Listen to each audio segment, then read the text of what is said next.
10 minute میں بتائیے please. ہاں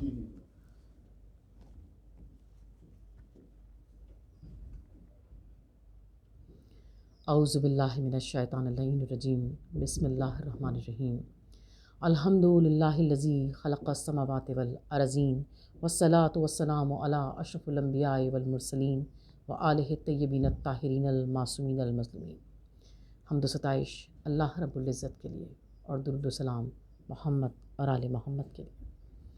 قائم ٹی وی کینیڈا کی خصوصی ٹرانسمیشن ماہ رمضان المبارک کے سلسلے میں پروگرام تزکیہ نفس کے ساتھ میں ہوں ذاکرہ شہلا عباس. ناظرین کرام، ہم روزانہ تزکیہ نفس پر اس پروگرام میں گفتگو کر رہے ہیں. آج اس سلسلے کا 6واں پروگرام ہے. آج ماہ رمضان کی 6 تاریخ ہے. پروردگار عالم کا احسان ہے کہ اس نے ہمیں پھر ایک بار اپنی رحمتوں اور برکتوں کے دن دکھائے ہیں. ہم خدا کی بارگاہ میں دعا کرتے ہیں کہ پروردگار ہمیں اہل بیت طاہرین کے صدقے سے، محمد و آل محمد کے صدقے سے ان ایام سے بہترین طریقے سے مستفید ہونے کی سعادت نصیب فرمائے. مولا کائنات مشکل کشائے دو جہاں نے غرر الحکم میں اپنی کتاب میں ارشاد فرمایا، وہ کتاب جو ہمارے لیے اب اردو میں تجلیات حکمت کے نام سے موجود ہے. اس میں آپ نے ارشاد فرمایا روزے کے درجات کے بارے میں. جب لوگوں نے آپ سے سوال کیا کہ یا علی، کیا روزے کے درجے بھی ہوتے ہیں؟ آپ نے فرمایا بے شک. اور پھر آپ نے روزے کے درجات کو بیان کیا. آپ نے فرمایا کہ زبان کا روزہ شکم کے روزے سے بہتر ہے. پھر آپ نے فرمایا کہ شکم کا روزہ، قلب کا روزہ شکم کے روزے سے بھی بہتر ہے. یعنی گویا آپ نے 3 درجے بیان کیے. پہلا روزہ شکم کا، دوسرا زبان کا، اور تیسرا قلب کا. پھر اس کی وضاحت میں آپ نے فرمایا کہ شکم کا روزہ یہ ہے کہ انسان کھانے اور پینے کو ترک کر دیں. لیکن روزے کی حقیقی تعریف، مکمل تعریف یہ نہیں ہے کہ انسان صرف کھانے اور پینے کو بند کرے. جیسے کہ رسول خدا صلی اللہ علیہ وسلم نے ارشاد فرمایا ہے کہ روزہ صرف کھانے اور پینے کے ترک کرنے کا نام نہیں ہے. روزہ تو تزکیہ نفس کا نام ہے. روزہ تو تمام تمہارے جسم کا، اعضاء و جوارح کا برائیوں سے بچنے کا نام ہے. اور پھر آپ نے اس کی وضاحت کرتے ہوئے ارشاد فرمایا کہ شکم کا روزہ فقط کھانے اور پینے کا ترک کرنے کا نام ہے. زبان کا روزہ آپ نے ارشاد فرمایا گویا یہ حواس خمسہ کا برائیوں سے اجتناب ہے، خدا کی نافرمانیوں سے اجتناب ہے. یعنی ہم آنکھوں سے وہ نہ دیکھیں جو خدا ہمیں دکھوانا نہیں چاہتا. ہم کانوں سے وہ بات نہ سنیں جو خدا کے تقرب میں حائل ہوتی ہے. ہم ہاتھوں سے وہ کام نہ انجام دیں جو خدا کی نافرمانی کے زمرے میں آتے ہیں. ہم ہماری زبان کچھ نہ چکھے. یعنی پورے حواس خمسہ کو برائیوں سے بچانے کا نام یہ زبان کا روزہ ہے. پھر اس کی اور وضاحت میں فرمایا گیا کہ قلب کا روزہ زبان کے روزے سے بھی افضل ہے. اور قلب کا روزہ کیا ہے؟ ائمہ طاہرین نے اس کی وضاحت میں ارشاد کیا کہ قلب کا روزہ یہ ہے کہ انسان اپنے خیالات میں بھی اس قدر کنٹرول حاصل کر لے کہ کوئی برا خیال بھی اس کے ذہن میں نہ آئے. نہ کسی کے لیے برا سوچے، نہ کسی کے لیے برا چاہے، نہ کسی سے بدلہ لینا چاہے. ماہ رمضان ایسا رحمتوں اور برکتوں کا مہینہ ہے جس میں ائمہ طاہرین ہمارے ذہن کی اس طرح تربیت کر رہے ہیں کہ دیکھو، جس کی جیسی معرفت ہوگی وہ ویسی عبادت کرے گا، اور جیسی عبادت کرے گا ویسا ہی اسے اجر و ثواب عطا کیا جائے گا. ظاہر ہے کہ ہر صاحب عقل یہی چاہے گا کہ وہ عبادت انجام دے تو اس کا بہترین استفادہ حاصل کرے. عبادت کرے تو اس سے تقرب الہی کی منزل کو پالے. ناظرین کرام، جو تقرب الہی کی منزل کو پا لیتے ہیں ان کی عبادت میں اور ہماری عبادت میں بہت فرق ہے. جیسے اگر ہم اپنی ہی عبادت میں دیکھیں تو اس میں بھی ہمیں عبادت کے درجے الگ الگ نظر آتے ہیں. یعنی ایک نماز جو ہم اپنے گھر میں پڑھتے ہیں، ایک نماز جو ہم جلدی میں پڑھتے ہیں، ایک نماز جو ہم ماہ رمضان میں روزے کی حالت میں پڑھتے ہیں، اور ایک نماز جو ہم حرم مولا کائنات میں پڑھتے ہیں یا حرم سید الشہداء میں پڑھتے ہیں، ہماری ہی نماز ہے لیکن اس نماز میں فرق ہے۔ اور اسی طرح جو صاحبان علم ہیں، جو عالم باعمل ہیں، ان کی عبادتوں میں اور ہماری عبادت میں زمین اور آسمان کا فرق نظر آتا ہے۔ اور یقیناً تقرب الہی کی منزل ہی یہی ہے کہ انسان محض ظاہری طور پر عبادت نہ کرے، اس کا دل خدا کی طرف رجوع کر جائے۔ جیسا کہ مولا امام زین العابدین الاسلام نے اپنی مناجات میں، صحیفہ کاملہ میں بار بار آپ نے یہ ارشاد فرمایا کہ پروردگار اپنے ذکر کی حلاوت کا مزہ چکھا دے، پروردگار اپنے ذکر کی مٹھاس کا مزہ چکھا دے۔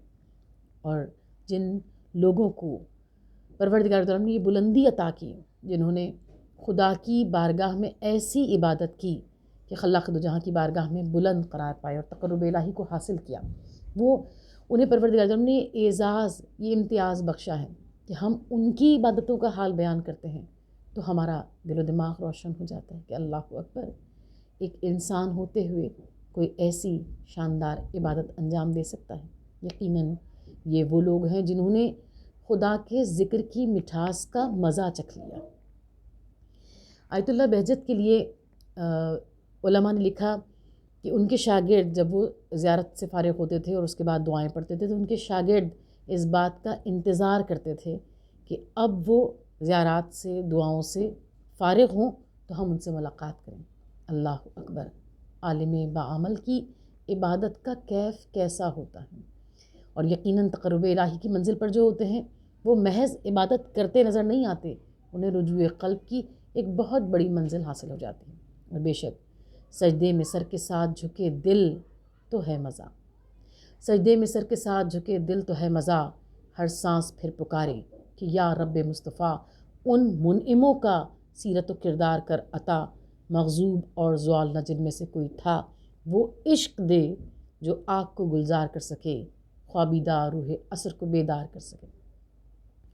آیت اللہ بہجت کے لیے لکھا گیا کہ ان کے شاگرد اس بات کا انتظار کرتے تھے کہ جب وہ حرم امیر المومنین علیہ السلام میں جب وہ زیارت سے فارغ ہو جائیں تو وہ اتنی طویل دعائیں پڑھتے تھے کہ ان کے لیے لکھا گیا کہ جو نوجوان ان سے ملاقات کے شائق ہوتے تھے وہ کھڑے ہوتے ہوئے تھک جاتے تھے تو بیٹھ جاتے تھے، مگر آیت اللہ بہجت اس عالم ضعیفی میں بھی کھڑے ہو کر وہ تمام دعائیں، وہ تمام وظائف پڑھ رہے ہوتے تھے، وہ تمام زیارات پڑھ رہے ہوتے تھے۔ اور اس میں لکھا گیا کہ جب ان سے ملاقات کے شوق رکھنے والے طلباء جو کھڑے ہوتے تھے وہ بیٹھ جاتے تھے، پھر اور دیر لگتی تھی تو ان میں سے کچھ لوگ واپس اپنے گھر چلے جاتے تھے اور پھر اگلے دن پھر اسی ارادے کے ساتھ آتے تھے کہ آج ہم جب تک وہ اپنی زیارات کو، اپنی عبادات کو مکمل انجام نہیں دے لیں گے ہم وہیں رہیں گے، لیکن پھر چونکہ اتنی دیر اس میں لگتی تھی